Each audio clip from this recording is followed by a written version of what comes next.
Então, agora nós vamos falar sobre o assunto figuras de pensamento, tá? Olha só, aluno, nós vamos tratar sobre duas específicas de pensamento. Quais são elas? Hipérbole e ironia. Duas figuras de linguagem de pensamento muito legais, tá? Então, olha só. A figura de linguagem hipérbole, ela nada mais é do que uma figura de pensamento de exagero. Figura de linguagem expressiva, ela vai enfatizar o quê? Através desse exagero, dessa significação, por exemplo, morrer, chorar, de rir, né? Então, a marca registrada dela é esse exagero, que eu coloquei aqui para vocês. É a figura de linguagem que ocorre quando há exagero propositado em um conceito para definir algo de forma dramática, transmitindo uma ideia aumentada do autêntico. Ou seja, eu tenho algo ou uma frase e eu sempre vou exagerar e você vai perceber esse exagero na minha expressão, tá? Em termos simplificados, a hipérbole consiste na expressão evidentemente exagerada de uma ideia. Eu coloquei aqui um exemplo para vocês sobre eu já lhe avisei 700 mil vezes.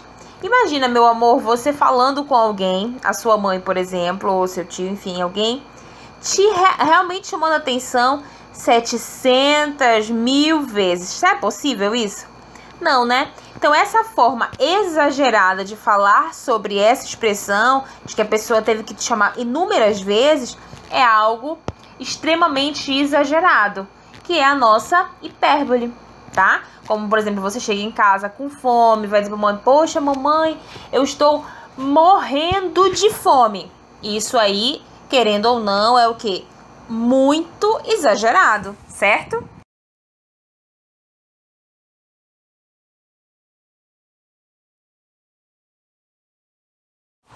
Aí nós temos aí um exemplo, coloquei aqui para vocês, para a gente poder enfatizar um pouquinho mais sobre isso.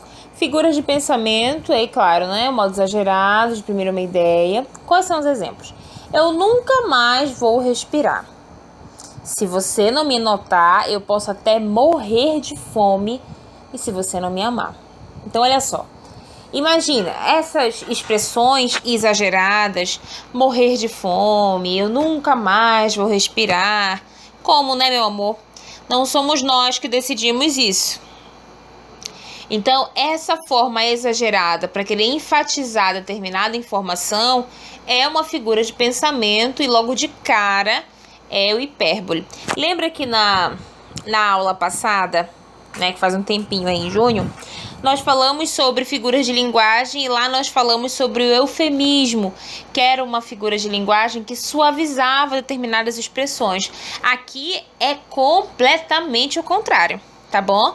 Então, essa marca registrada do exagero é específico dessa figura de pensamento chamada hipérbole. Vamos lá falar agora sobre a outra figura de pensamento, que é a ironia. Vamos lá.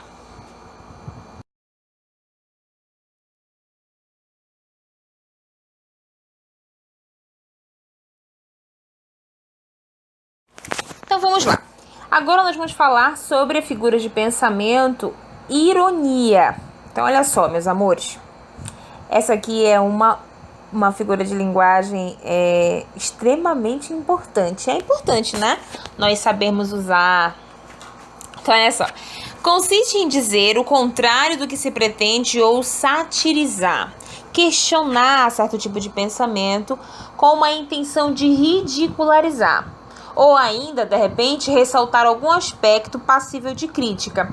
Porque quando você fala em ironia, você precisa entender que a ironia ela precisa ser bem construída. Porque se você não souber utilizá-la, de fato, você não vai cumprir uma determinada finalidade, tá? Porque se você não conseguir, por exemplo, se expressar direitinho, ela pode passar uma ideia exatamente oposta àquela que você realmente desejava, tá? Por exemplo, como você foi bem da última prova, não tirou nem a nota mínima. Então, no momento você vai, e elogia essa pessoa. Porém, na tua segunda expressão, você deixa claro que, na verdade, você estava o quê? Ridicularizando. Você estava diminuindo a pessoa, menosprezando, mas de uma forma ali sutil. Por exemplo, outro exemplo. Parece um anjinho aquele menino.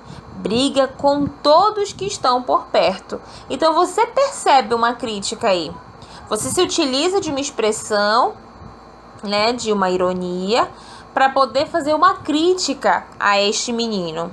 Então, o que eu coloquei aqui para vocês no slide? A ironia é a figura de linguagem que consiste no emprego de uma palavra ou expressão de forma que ela tenha um sentido diferente do habitual, que foi aquilo que nós falamos há pouco, né? Você se utiliza dessa ferramenta para poder passar uma crítica, para você ridicularizar muitas vezes, mas você constrói isso de uma forma para que muitas vezes a pessoa nem compreenda que está sendo criticado, tá certo? Então, olha só. Para que a ironia funcione, esse jogo com as palavras deve ser feito com elegância, de uma maneira que não deixe transparecer imediatamente a intenção. Muitas vezes a pessoa está sendo ali ofendida e não está entendendo, porque a sua elegância é tamanha que ele não consegue compreender. Então, olha só. Aqui na imagem eu coloquei: você é ateu?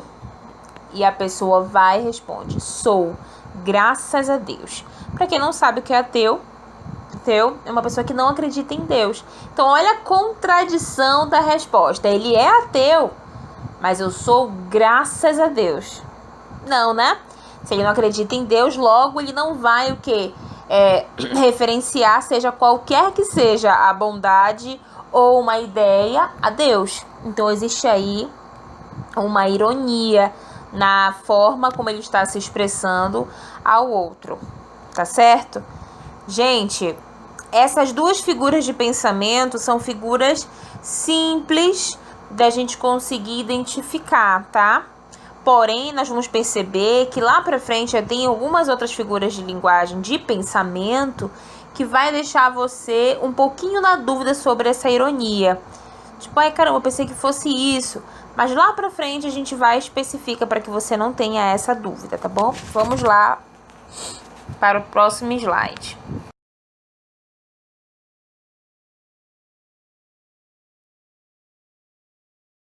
Aí eu trouxe uma imagem para vocês sobre o uso da ironia, tá?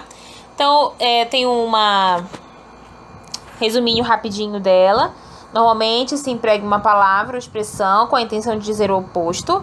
Não necessariamente o sentido real precisa ser o oposto do aparente, apenas diferente, no caso, dependendo daquilo que você quer se expressar, né? Por que não fala mais alto? Lá do outro bairro ainda não dá para te ouvir. Então, aí por trás dessa expressão, dessa frase, você percebe que a pessoa está criticando, que a pessoa está falando extremamente alto. E essa entonação a incomoda.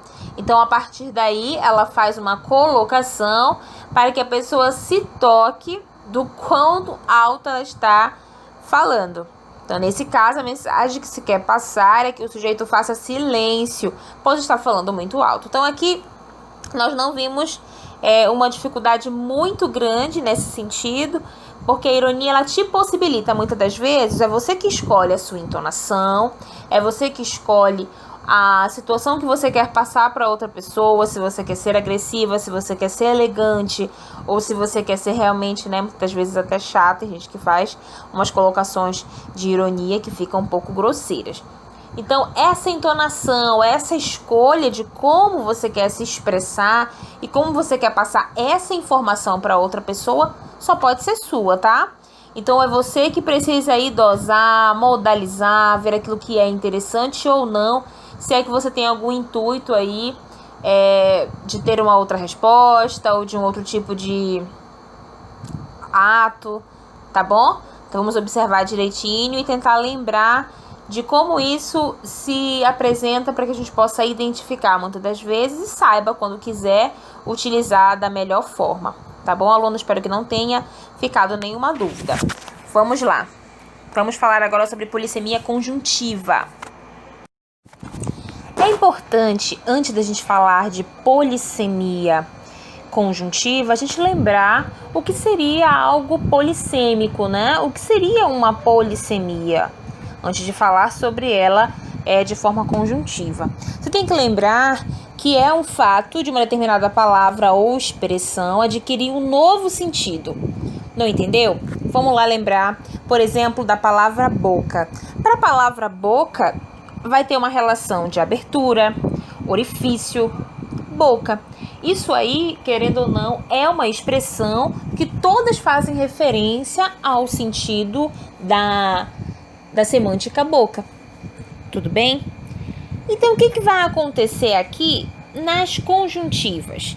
Eu estou fazendo uma referência aqui, meu amor, às nossas polissemias conjuntivas de que oração substantiva?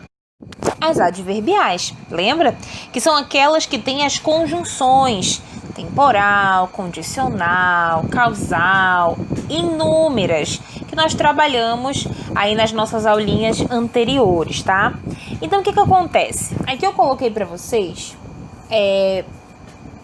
uma forma geral, que seria uma polissemia conjuntiva. Eu coloquei que é o processo pelo qual uma mesma conjunção assume diferentes classificações, a depender do sentido e do contexto em que for empregada. Por quê? Porque a mesma conjunção, ela pode se apresentar de várias formas. Por exemplo, aqui nós temos: desde que cheguei, ainda não descansei.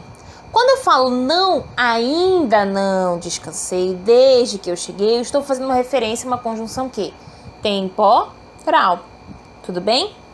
E essa mesma conjunção eu vou utilizar na minha outra frase. E olha como ela vai se apresentar. Desde que a festa comece cedo, estarei lá. Então, a minha condição para que eu esteja presente é que aconteça a festa o quê? Cedo, senão eu não vou. Então, na minha primeira expressão, eu tenho uma conjunção temporal e a mesma conjunção embaixo, da forma como eu coloquei, que eu empreguei, ela já se transformou de temporal para condicional. Olha o que acontece aí de uma vez que e uma vez que. Nada reclamarei, uma vez que ela já o fez. Então, eu estou falando da causa. Olha aí. Nada reclamarei, uma vez que ela já o fez. Essa é a causa pela qual eu não vou reclamar. Certo? Aí eu vou transformar agora essa colocação conjuntiva numa outra expressão. Olha aí. Uma vez que ela me trate educadamente, eu atenderei. Então, a minha condição de atender, né, ele, é que ele me trate educadamente. Se isso não acontecer, nada feito. Eu não vou o quê? O atender. Então, eu tenho aí 4 frases e apresentei para vocês de como elas podem o quê? Mudar as classificações de sentidos conjuntivos pela forma do emprego da frase, certo? Então, indo para o nosso livro na página 137, nós temos também aí o seu livro fala sobre essa questão do desde que e uma vez que eu coloquei aqui como exemplo pra gente, tá? Então, olha só, aqui depois do resumão, ele vai falar um pouco de como é que você vai, no caso, apresentar, né, e fazer umas atividades sobre isso, se vocês realmente entenderam aí. Então, nós temos a primeira questão, nós vamos ter aí as perguntinhas, né, e uma questão aí para você colocar na ordem de subordinadas adverbiais. Então, essa questão de tempo, condição, causa, temporal, condicional, está relacionado à questão das nossas orações substantivas adverbiais. Tranquilo, meu amor? Vamos lá para o nosso próximo exemplo para que você possa entender um pouco melhor.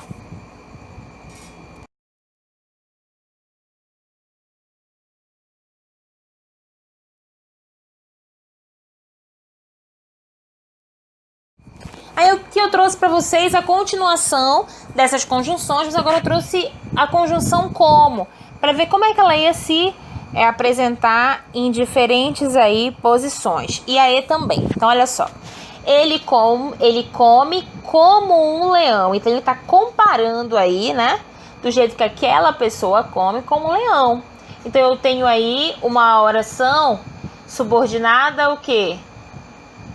Adverbial comparativa. Então, vamos ver como essa conjunção se apresenta em uma outra frase. Como você está gripado, é melhor ficar em casa. Então, é melhor que você fique em casa em função de você estar gripado. Essa é a causa que seja melhor que você fique em casa. Então, esse como na primeira frase se apresentou como uma conjunção comparativa e esse como, segundo da expressão, se apresentou como causa, tá?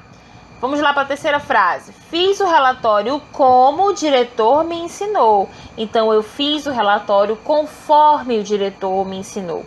Então, na primeira expressão eu tenho como comparativa. A segunda frase como causal. E a terceira como conformativa. Então, eu tenho 3 formas de apresentar a mesma conjunção. Estudou muito e não foi bem na prova. Olha só, adversativo. Por mais que você tenha estudado muito, poxa, você não foi bem na prova. Então, é algo contraditório, né? Normalmente, quem estuda muito se dá bem numa prova. Mas não foi o caso dele. Ele estudou muito e não foi bem na prova. E esse mesmo se apresenta numa outra frase, colocando pra gente um novo sentido da conjunção. Estudou muito e entrou na USP. Olha aí, a consequência de você ter estudado muito foi que você conseguiu a vaga na USP, tá bom? Então, olha só, muito tranquilo. Eu espero que vocês tenham compreendido o assunto. Caso tenha ficado aí alguma perguntinha, alguma dúvida, não se preocupa que durante a semana na nossa plataforma eu tiro as dúvidas de vocês, a gente vai fazendo nossos exercícios, vai ficar tudo bem, tá certo? Continue aí, faça suas aulinhas direitinho, as suas atividades, para não perder o pique, que logo logo a nossa segunda avaliação já vem aí com um presente pra gente, tá bom? Até a próxima aula, beijo grande, tchau, saudades!